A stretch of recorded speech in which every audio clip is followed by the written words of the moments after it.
kuna wakati tunaweza kupitia magumu, lakini Bwana hajatuacha.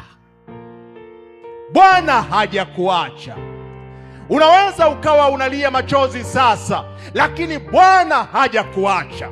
Unaweza ukawa unapitia magumu sasa, lakini Bwana hajakuacha. Sikiliza, kwa nini haya yanatukuta?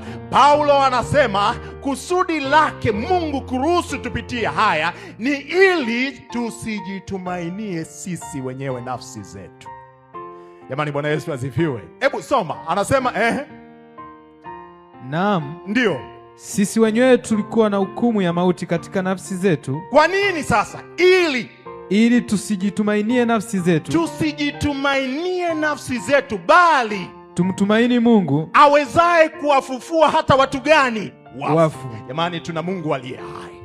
Mungu aliye hai katikati ya mawimbi ya maisha. Unapopitia mateso, wakati fulani, kuna wakati unaweza ukasema, unajua pale nisingekata kona hivi, nisingefanya hivi, mambo yasingekuwa hivi. Bwana anakuambia, mwanangu, tulia, ni rehema zangu zilikushika.